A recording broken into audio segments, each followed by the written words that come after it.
Hi, today I want to show you a fun way to make your own stamps. And what I have in front of me here is a die that I've already used to cut out some cardstock and some craft foam. And I have some washi tape. You could use washi, you could use masking, whatever. You just want some tape. And then I have a mechanical pencil. Mechanical pencil will work. Ballpoint pen will work. But just something that you could draw into the foam with. And then I am going to put it all together using the best glue ever from Scrap Perfect. So what I'm going to show you here today is, to start off, I am going to turn this little fish into a rubber stamp. And we're just going to make him a flat stamp. And so I put the glue on there. I'm going to line up the foam on top and just put that together. Now I cut all this off camera using my crossover 2 from Maker's Movement, and this little die was from them as well. So I'm just going to set this one aside and let that dry.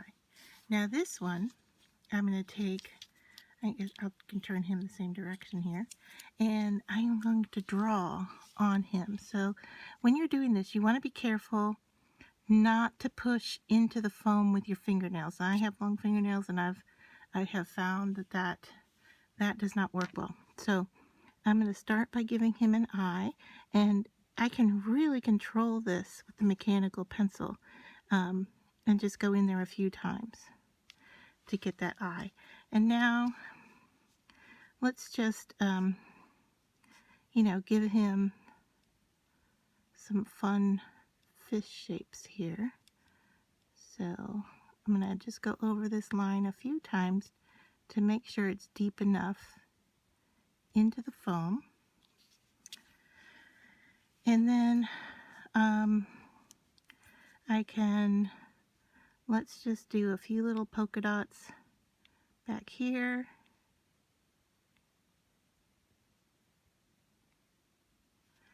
And then I'm going to just draw some fun shapes here. Maybe some like scale-like shapes.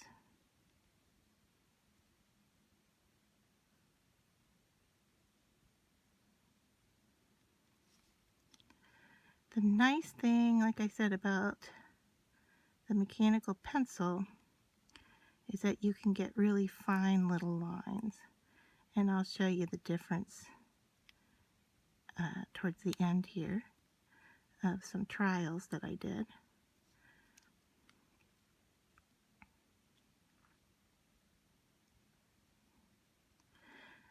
Now for these make your own stamps, you basically want a silhouette type shape, okay?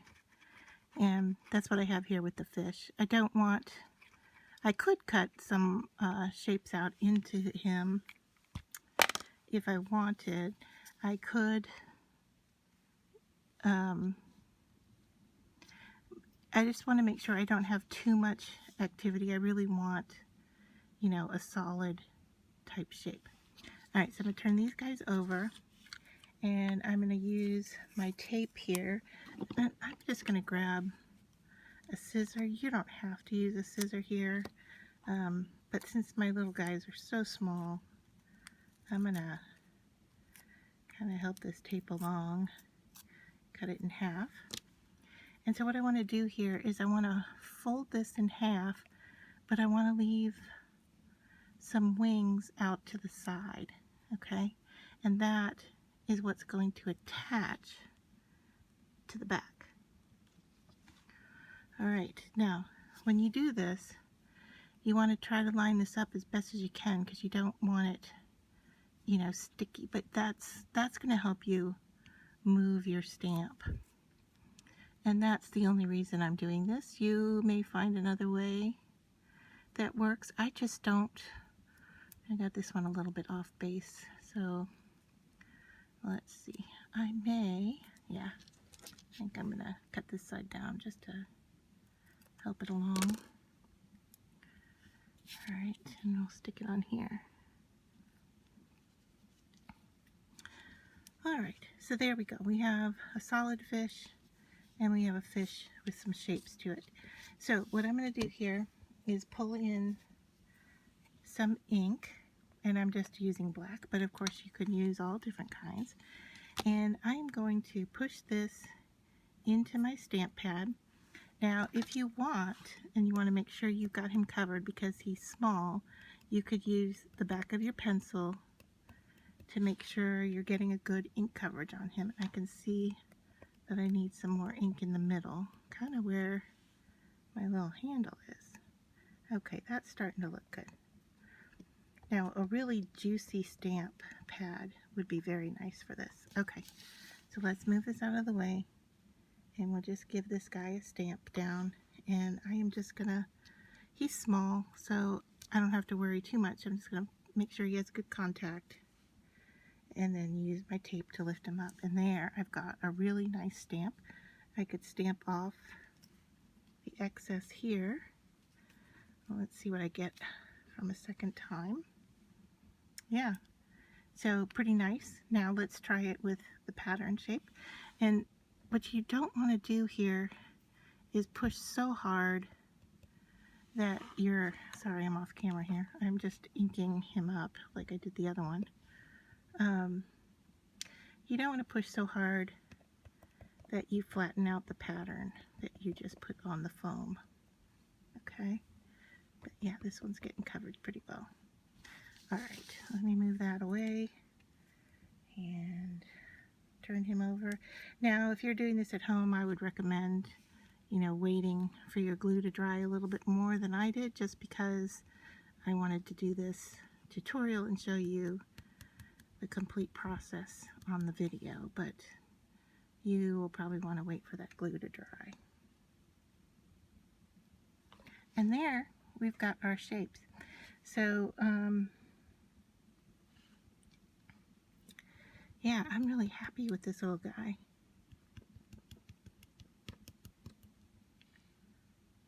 How fun.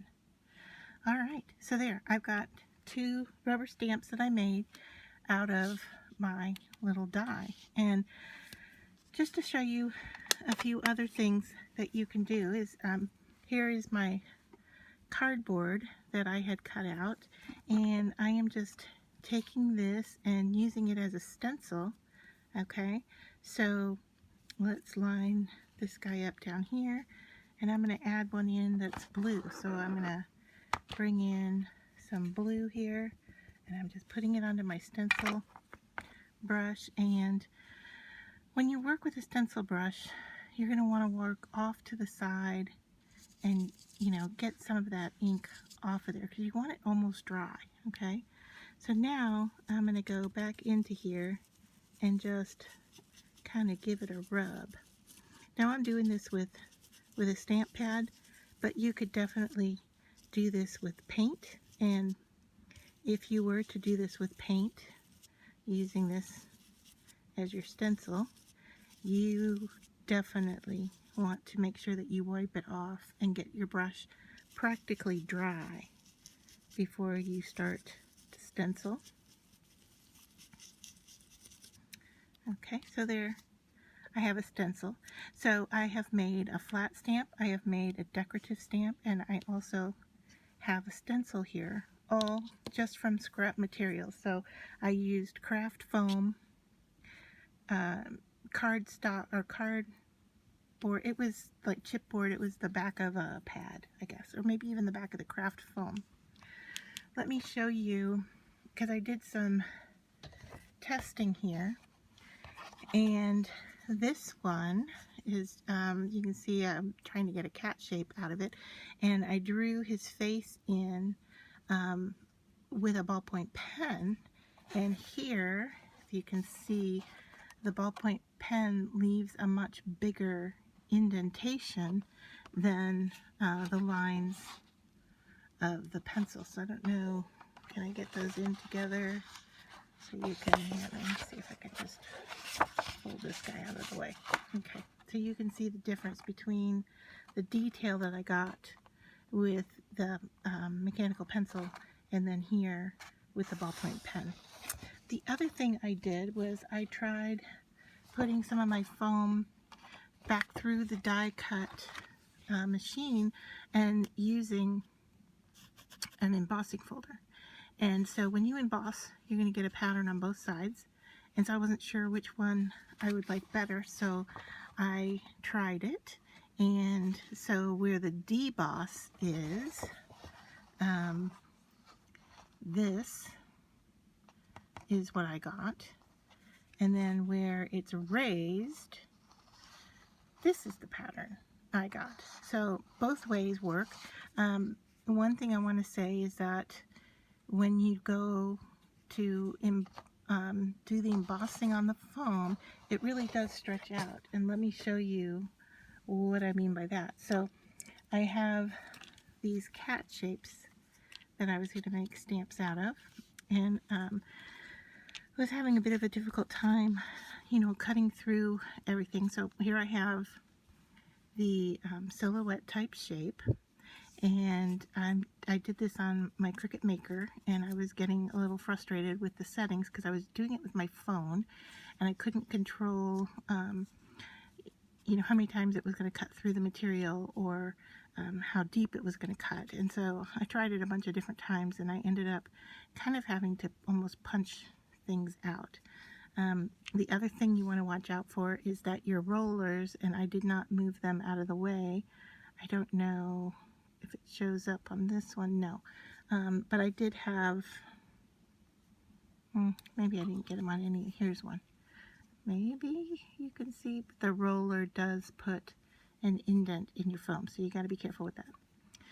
So what I was going to show you here is after you've done the embossing,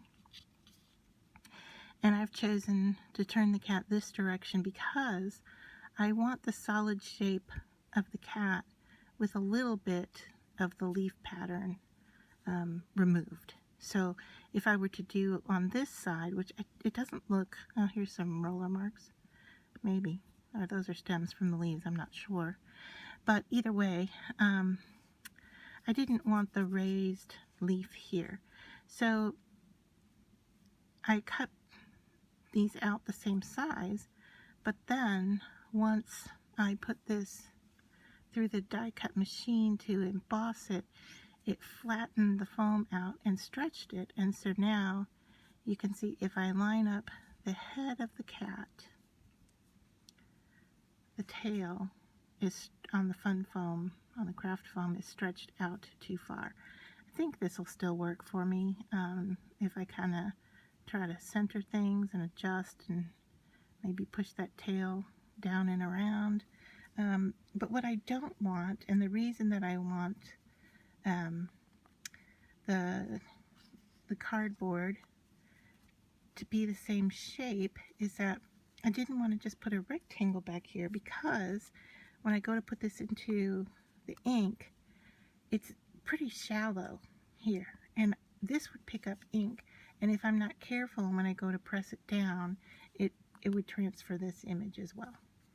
So that is how you make your own rubber stamps using Scrap Perfect's best glue ever to hold your pieces together. Hope you enjoyed this tutorial, and I look forward to seeing you twice a month on the Scrap Perfect blog. Okay, so I put the cat together, and I thought that you might like to see how he turned out. So what I'm going to do here is, instead of taking him to the ink, I'm going to bring the ink over to him. And so I'm going to take and just kind of cover him in ink. And in doing this, I can even bring multiple colors over. So I'm just going to do that and kind of show you what you can accomplish here.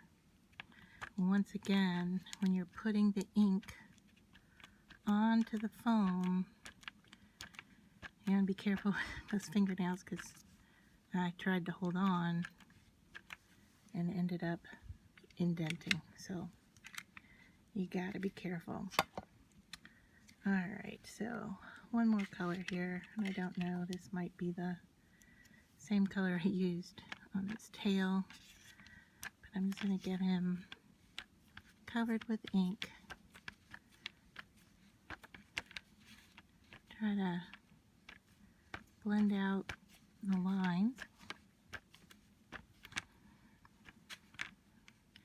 And if you look closely, you can see that I am actually getting ink on the cardstock.